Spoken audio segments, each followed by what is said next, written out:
అందరికీ నమస్కారం. ఈరోజు కథ అపాత్రాదానం. రచన ముల్లపూడి సీతగారు. ఇంకా స్టోరీలోకి వెళ్ళిపోదామా? ఏమండి, సువర్ణకి ఎన్నిసార్లు ఫోన్ చేసినా తీయట్లేదు. పండుగకి కూడా రాలేదు. నాకెందుకో భయంగా ఉంది. ఒంటరిగా ఉండడమాయే. మీరు ఒకసారి చేసి చూడండి. నేను మొన్ననే చేశాను. నో రెస్పాన్స్ వచ్చింది. వాట్సాప్ చూస్తున్నట్లు తెలుస్తుంది స్టేటస్ చూస్తే. మళ్ళీ చేసి చూడు. కాలేజీకి వెళ్ళి కనుక్కుందాంలే, గాబరా పడకు. రుక్మిణి చాలాసార్లు ఫోన్ చేయగా ఒకసారి తీసింది. కుశల ప్రశ్నల తరువాత, రాజుతో పెళ్లి ఆలోచన మానుకో. ఈ పెళ్లి జరిగితే నువ్వు ఇక్కడికి రాలేవు. ఈ ఇంటి ఆడపిల్లగా ఉండలేవు.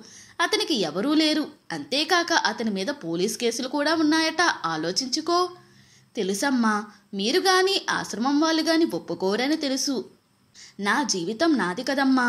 కృతజ్ఞత కోసం రాజును వదులుకోలేను. అందుకే రిజిస్టర్ మ్యారేజ్ చేసుకున్నాం. అంటే ముందే అన్ని ప్లాన్ చేసుకున్నావన్నమాట. రుక్మిణి కోపం అవధులు దాటింది. లేదమ్మా, మాకు మంచి ఉద్యోగాలు వచ్చేదాకా చెప్పొద్దు అనుకున్నామంతే. రుక్మిణికి ఇక వినబుద్ధి కాలేదు. ఫోన్ కట్ చేసింది. మరో నిమిషంలో సువర్ణ పెళ్లి ఫోటో వాట్సాప్లో పంపించింది. ఫోటో చూస్తూనే చేష్టలు దిగి నిలబడిపోయింది రుక్మిణి. తలలోంచి హోరు, గుండె దడహెచ్చింది. కాళ్ళు చేతులు చల్లబడగా క్రింద కూలబడిపోయింది. చాలాసేపటి తరువాత మరబొమ్మలా లేచి పనిలో పడింది. గంట తరువాత సువర్ణ ఫోన్ చేసి మామూలుగా మాట్లాడడంతో రుక్మిణికి ఒళ్ళు మండిపోయింది. మా సంగతి నీకెందుకు? ముందంతా ఒక మాట, ఇప్పుడొక మాట. అన్నీ నువ్వే నిర్ణయించుకుని మమ్మల్ని వెర్రివాళ్ళను చేసింది చాలదా? మాతో అవసరం తీరిపోయింది. మళ్ళీ నీ గూటికి నువ్వు చేరావు. సొంత కూతురి కంటే ఎక్కువగా చూశానే. అన్నీ గంగలో కలిశాయా? అమ్మా బొమ్మ అంటూ నాకే కళ్ళబొల్లి కబుర్లు చెప్పావుగా. ఇక మళ్ళీ నీ మొహం చూపించకు. అమ్మా, నేను చెప్పేది. మాట పూర్తి కాకుండానే ఫోన్ పెట్టేసి కూలబడిపోయింది. సువర్ణతో అనుబంధం, ఆమె మాటలు, జరిగినవన్నీ కళ్ళ ముందు మెదలగా దుఃఖంతో అలాగే పడుకుండిపోయింది. రాధాకృష్ణ బయట నుంచి రాగానే భోరున ఏడుస్తూ తనని చుట్టేసింది. భార్యను అనునయిస్తూ దగ్గరకు తీసుకున్నాడు. ఏం జరిగింది రుక్మిణి? వెక్కిళ్ళ మధ్య విషయమంతా వివరించింది. నేను ముందు నుంచే చెబుతూనే ఉన్నాను. నువ్వే వినిపించుకోలేదు. ఎక్కువ అటాచ్మెంట్ పెట్టుకుంటే బాధపడేది మనమే. సువర్ణ తెలివిగా మనలను ఉపయోగించుకుంది. తన పనులు నెరవేర్చుకుంది. కనీసం పెళ్లి సంగతి మనకి గాని ఆశ్రమంలో గాని చెప్పలేదు. ఆడపిల్లలు మనకి లేరు కనుక మనమే సర్దుకుపోతాం అనుకున్నట్లుంది. నిజంగా మనం చేసిన సాయానికి మన పట్ల భక్తి, కృతజ్ఞత ఉంటే మన చెప్పిన సంబంధం చేసుకుని మనలో ఒక మనిషిగా కలిసిపోయింది. ఈ రోజులలో అలాంటివేమీ లేవు. ఇప్పుడు కూడా పెళ్లి సంగతి ఆమె చెప్పాలనుకోలేదు.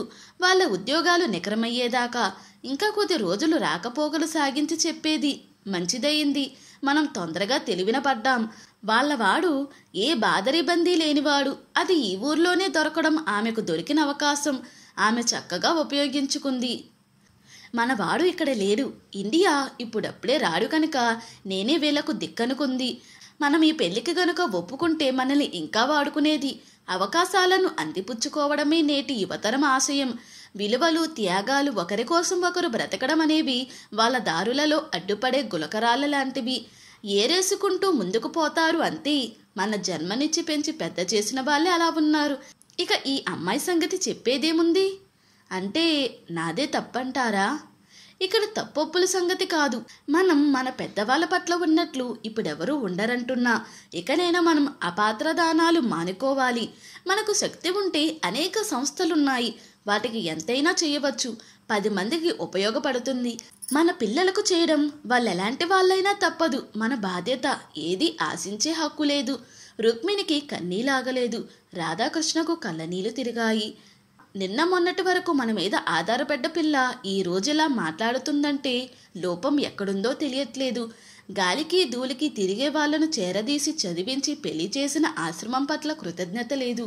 కన్యాదానం చేసిన పాపానికి స్వంత మనుషులా ఆదరించిన కుటుంబం పట్ల విశ్వాసం లేదు. సహాయాన్ని హక్కుగా భావిస్తున్నారు. ఎక్కడ ఉందో లోపం? విలువలు నేర్పని విద్యా విధానంలోనా? అర్థం కావడం లేదు. రుక్మిణి వైపు చూశాడు. జుట్టు రేగిపోయి కళ్ళు ఎర్రబడి 10 లంకనాలు చేసిన మనిషిలా ఉంది. చేసిన అపాత్రదానానికి ఫలితం ఇది. మళ్ళీ ఎప్పటికో రుక్మిణి మామూలు మనిషి అయ్యేది అనుకున్నాడు. కాసేపటికి తేరుకుని, అన్నట్లు నీ పుత్రుడు ఫోన్ చేశాడు మనల్ని రమ్మని. టికెట్లు కొంటాడట. రుక్మిణి గబగబా కన్నీళ్లు తుడుచుకుని చిన్నగా నవ్వింది. అంతగా ఆనందపడకు, కోడలు మళ్ళీ నీళ్ళేసుకుందట, బెడ్ రెస్ట్, అందుకే ఈ పిలుపులు. కాబట్టి మనసు దిటవు చేసుకుని అక్కడ చేయాల్సిన పనికి ప్రయాణానికి సిద్ధంకా అంటూ స్నానానికి వెళ్ళిపోయాడు రాధాకృష్ణ. అపాత్ర దానమనే మాటని మననం చేసుకుంది రుక్మిణి. ఎవరి పాత్ర ఎంతో ఎవరు నిర్ణయిస్తారు? నేనేనాడో సువర్ణకి రుణపడ్డాను, ఇప్పటికి రుణం తీరిపోయింది అంతే అనుకుంది భారంగా. ఇంతటితో ఈ స్టోరీ ముగిసింది. ఈ స్టోరీ కనుక మీకు నచ్చినట్లయితే మరియు నా ఎక్స్ప్లెనేషన్ కనుక మీకు నచ్చినట్లయితే ప్లీజ్ లైక్, షేర్, సబ్స్క్రైబ్.